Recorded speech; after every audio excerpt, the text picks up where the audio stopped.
தூத்துக்குடி தொழில்துறையில் பெரும் வளர்ச்சியை எய்த வெளித்துறைமுக பணிக்கான ஒப்பந்தத்தை விரைந்து நிறைவேற்ற வேண்டும் என்ற கோரிக்கை எழுந்துள்ளது. தொழில் வளர்ச்சி கண்டுவரும் தூத்துக்குடி மாவட்டத்தில் குலசேகரன்பட்டினம் ராக்கெட் ஏவுதளம், வின்ஸ்பாட் கார் தயாரிப்பு நிறுவனம் ஆகியவற்றுக்கான பணிகள் முழுவீச்சில் நடைபெற்று வருகின்றன. இந்த நிலையில் தூத்துக்குடி வெளித்துறைமுக விரிவாக்கப் பணிகள் நடைபெறவுள்ளன. துறைமுகத்தை சுற்றியுள்ள உப்பளங்கள் மற்றும் சமவெளி பகுதிகளை கையகப்படுத்தக்கூடிய பணி நடைபெற்று வருகிறது. இதன் பின்னர் 7,500 கோடி ரூபாய் மதிப்பீட்டிலான விரிவாக்கத்திற்கு ஏலம் விடப்பட்டு பணிகள் தொடங்கப்படும் என அறிவிக்கப்பட்டுள்ளது. ஒவ்வொரு இண்டஸ்ட்ரிகள் வரும்போது அதை ஒட்டிய டிரான்ஸ்போர்ட், இப்போ ஹார்பருடைய வளர்ச்சி ஆகும்போது குறைஞ்சபட்சம் 10,000 ஏக்கருக்கு மேலே அவங்க லேண்ட் எடுத்திருக்காங்க. விரிவாக்கம் நடக்குது. அது மூலமாக சிவில் வேலைகள் நடக்கும், மெக்கானிக்கல் வேலை நடக்கும், இன்ஸ்ட்ருமெண்ட் வேலை நடக்கும். அதனால் இங்கே இருக்கிற நிறைய ஸ்டூடெண்ட்ஸ்க்கு வேலை கிடைக்கும்.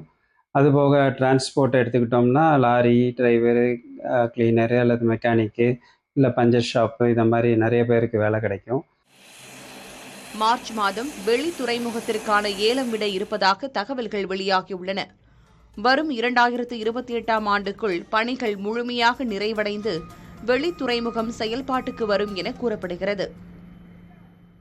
ஸோ ஒரு பெரிய ஏற்றுமதி இறக்குமதிக்கான பெரிய தளமாயிரும். ஏன்னா ஹார்பரை பொறுத்த வரைக்கும் இப்போ ஸ்ரீலங்கா போயிட்டு தான் நம்ம தூத்துக்குடிக்கு வருது.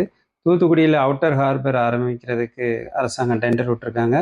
அந்த அவுட்டர் ஹார்பர் ஆரம்பிக்கும் போது ஸ்ரீலங்காவுக்கு போய் அங்கேருந்து அவுட்டரில் நிப்பாட்டி அங்கேருந்து பார்ஜ் மூலமாக தான் நம்ம போர்ட்டுக்கு உள்ளே வருது.